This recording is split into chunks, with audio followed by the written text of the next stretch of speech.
They say the best thing to come out of Nebraska is I-80. Well, actually, I took Highway 85 into Nebraska, so maybe I missed the memo. But whatever, to be honest, I've driven through Nebraska more times than I can count, only ever stopping for gas and bathroom breaks. But this summer, I decided to do something different. This is the story of an epic road trip I took with my kids because apparently my new life mission is to get them off their phones. And it all started with Nebraska. Parenting in the digital age, you guys, it's a wild ride. After I got back from Kilimanjaro, which by the way you can watch in my other video right here, I noticed my kids, who I love and adore, had one hobby: screens, all day long. And honestly, I totally get it. I love screens too, and I spend all day long on my screens as well. But I decided to flip the script and use their phones for good. I gave them a challenge. I said, we've got 2 weeks. You pick the road trip anywhere within 600 miles, ready, set, go. And this is the route they came up with. We hit the road from Laramie, Wyoming, where we live, headed to Scottsbluff, Nebraska, a surprisingly cool spot along the Oregon, California, and Pony Express trails. Now, Scottsbluff has some serious history and some pretty cool views, and you add in some landmarks and boom, you've got yourself a good time. The kids were mildly impressed with Scottsbluff, Nebraska. That's a parenting win in my book, especially because they got to collect their first Junior Ranger badge of the trip. Next up, we headed to Chimney Rock, or as my kids now call it, Elk. Yes, that's what the Lakota and Sioux called it, and I think that's the only thing they'll remember from this stop. Chimney Rock itself is pretty cool. There's a small museum nearby. It's fine, it's not really mind-blowing, but my tweens loved this wagon display where you could wear your stuff like you're packing for the Oregon Trail. It's clearly designed for toddlers, but hey, whatever keeps them entertained. We've decided not to hike. We're gonna dance instead. Actually, it's lunchtime. I think we need to eat. Can't actually get up close to see Chimney Rock, which was kind of a bummer. I was hoping to be able to touch the rock. Anyway, we enjoyed some parking lot sandwiches, and then we headed to our next stop that day, Agate Fossil Beds. This was another Junior Ranger stop, so naturally my 13-year-old, who's obsessed with paleontology, was all in. The fossils here are millions of years old, and while I thought we'd breeze through the fossil beds and through the museum there, we actually spent a good chunk of time exploring, and my kids loved this stop, so add it to your visit Nebraska bucket list. We rolled into a little town called Newcastle, Wyoming that night. We ate some burgers, enjoyed the hotel pool, and crashed for the night. No complaints there because we were all very excited about day 2 of our road trip. Our first stop on day 2 was the Vore Buffalo Jump. Okay, so the Vore Buffalo Jump is awesome. They discovered this place in the 1970s when they were building I-90, and so far the bones from over 4,000 bison in a period of about 250 years when this jump was active have been discovered. Who knew that a sinkhole could be this fascinating? But it totally was, and I think we really could have spent hours and hours and hours there just asking a million questions to the tour guides.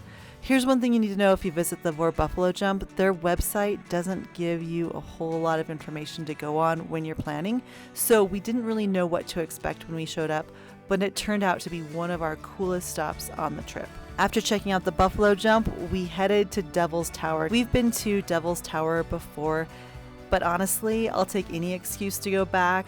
It's breathtaking every time we go. And I love Devil's Tower, and it's no surprise that this place is so sacred to Native Americans. When you stand there at the base of the tower and you look up, you just feel the history and the importance of it. And here's an interesting fact that I didn't know until this trip.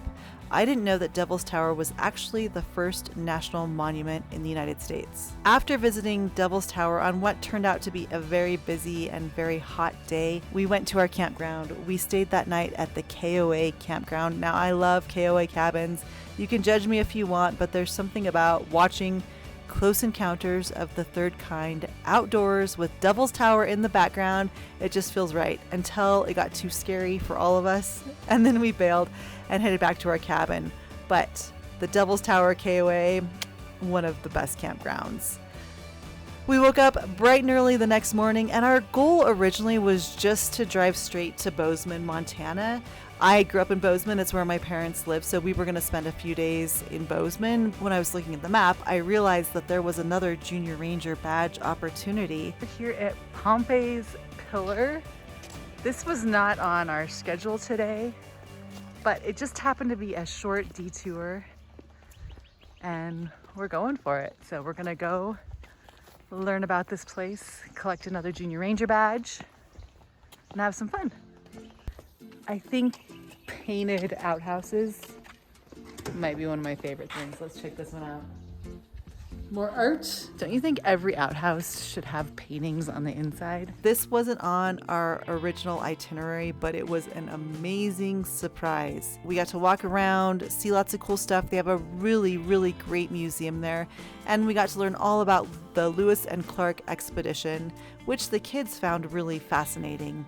It was a quick stop. There's lots of shady picnic spaces there, so I think we'll definitely be back. Finally, we made it to my parents' house in Bozeman, and there we just kind of base camped for almost a week. We spent a few days enjoying all the things that I loved growing up, like visiting the Museum of the Rockies, which is always a huge hit, especially with my dinosaur-loving children. We took a day trip into Yellowstone National Park to visit Mammoth Hot Springs. That's not an area of Yellowstone that we visit often, so we thought we would check it out. We spent a day at historic Virginia City, which is always a lot of fun, and it's a place my parents like to go frequently. And then we even spent a day hiking at Big Sky, Montana, which is a downhill ski resort. But we took some chairlifts and rode the chairlifts and did a little hiking, and it was just a really fun day. So there's a ton of fun things to do around Bozeman. Those are just some of the favorites that we had time for on this stop. Once we were ready to leave Bozeman, we decided to take a detour on the way home. We explored a couple of cool spots nearby, including the Heart Mountain Internment Camp, where we learned about the harsh realities faced by Japanese Americans during World War II. It was heavy, but it was so important for us to visit this place. We also visited a medicine wheel, which is a sacred Native American site that's not only beautiful, but filled with so much history. It's a gorgeous little hike out to see the medicine wheel.